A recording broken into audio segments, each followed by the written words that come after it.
Okey, hukum yang ketiga yang akan kita belajar pada hari ini di bawah tajuk hukum nun mati atau tanwin ialah idgham ma'al gunnah. Idgham ma'al gunnah. Okey, kita tengok dulu apakah yang dimaksudkan dengan idgham ma'al gunnah ni. Okey, idgham ni maksudnya memasukkan ataupun menggabungkan. Menggabungkan apa dia? Menggabungkan huruf yang pertama ke dalam huruf yang kedua. Okey, menggabungkan huruf yang pertama ke dalam huruf yang kedua. Huruf yang pertama ni huruf apa dia? Huruf nun mati ataupun tanwin. Atau boleh juga kita kata memasukkan huruf yang pertama ke dalam huruf yang kedua. Ataupun memasukkan huruf yang bertanda mati iaitu nun mati ataupun tanwin ke dalam huruf yang berbaris. Okey. Ma'al ni maksudnya bersama ataupun beserta. Gunnah ni pula maksud dia dengung.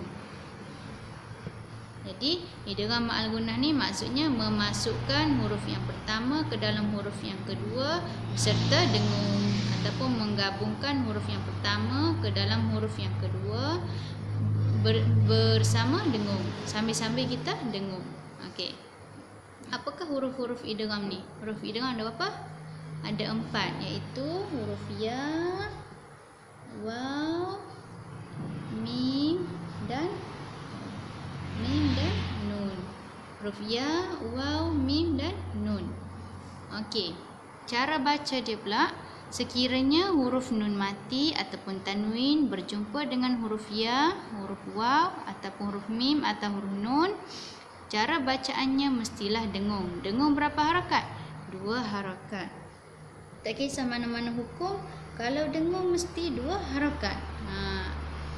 Okey, cara dengung pula dia berbeza mengikut jenis mengikut huruf yang kita jumpa ni. Kalau huruf ya lain cara dengung dia. Huruf waw lain cara kita nak dengung.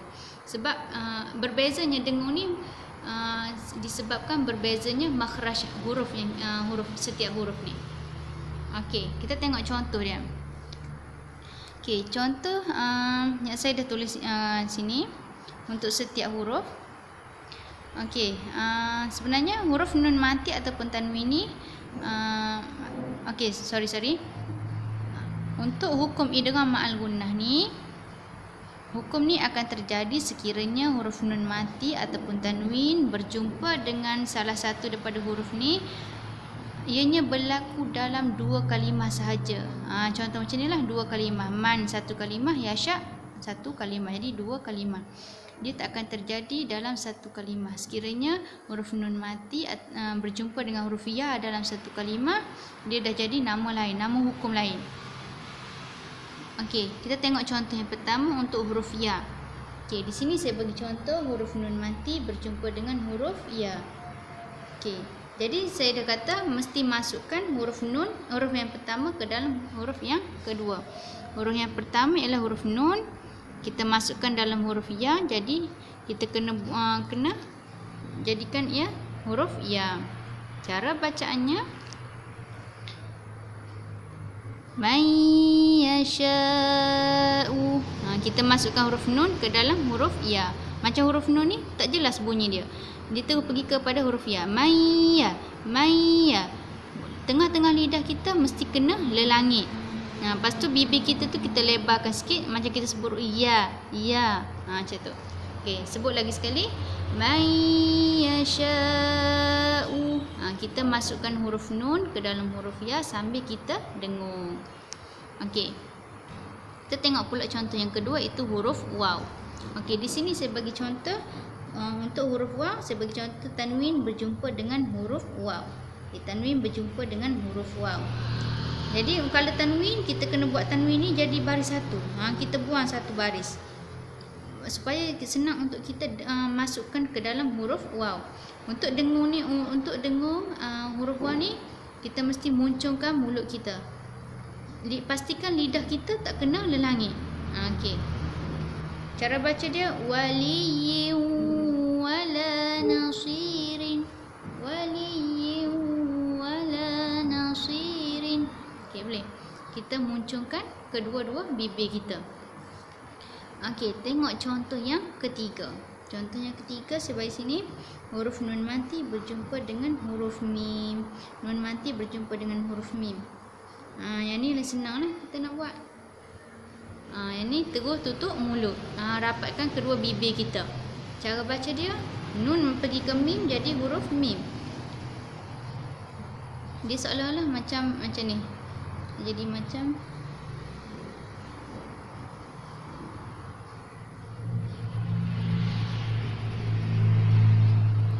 seolah-olah bunyi macam ni. Okey.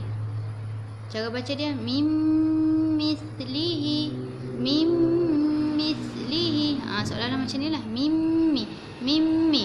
Nun ni memang dah tenggelam terus. Memang tak ada. Kita masuk kata ke huruf nun. Dia pergi ke terus kepada huruf mim. Okey, boleh? Sama juga seperti huruf nun. Huruf nun ni, saya bagi contoh kat sini, tanwin berjumpa dengan huruf nun. Tanwin berjumpa dengan huruf nun. Yang ni lagi senang kita nak buat sebab tanwin ni sama seolah-olah macam huruf nun lah. Bila nun berjumpa dengan nun, dia jadi huruf nun lah. Jadi hujung lidah kita tu mesti kena gusi hadapan. Okey. Cara baca dia yauma izin na'imatun. Yauma izin na'imatun. Ni lagi senang kita nak buat kalau kita buang tanwin tu jadi tinggal satu baris satu. Yauma izi, yauma izinna, zinna, yauma izinna aimatun. Macam tu. Boleh? Okey, apa ni? Kalau dalam Al-Quran, kita tengok dalam Resam Osmani, dia dah bagi tanda-tanda. Okey, macam idgham al-gunnah ni kita boleh kenal melalui huruf nun ataupun okey, huruf nun dia tak ada sebarang tanda, kosong. Macam ikhfa sama juga. Ikhfa ataupun idgham dia tak ada tanda atas huruf nun, dia kosong. Kecuali untuk izhar. Izhar dia akan ada tanda sukun tu. Tanda macam ni. Tapi kalau untuk idgham, ikhfa ataupun iqlab, dia takkan ada sebarang tanda. Sama juga macam tanwin. Okey, untuk tanwin idgham ni sama juga. Pak, dia tanwin tu takkan selari. Dia tak sama dua ni. Kalau baris dua hadapan, dia seperti nombor 99. Macam tu. Okey, boleh. Saya nak sentuh sikit untuk izhar mutlak ni. Izhar mutlak, sebab tadi saya ada bagi tahu hukum idgham al-gunnah ni berlaku dalam dua kalimah saja. Kalau berlaku dalam satu kalimah, dia jadi hukum lain. Hukum izhar mutlak. Okey. Izhar mutlak. Izhar mutlak ni contoh saya bagi ad-dunya.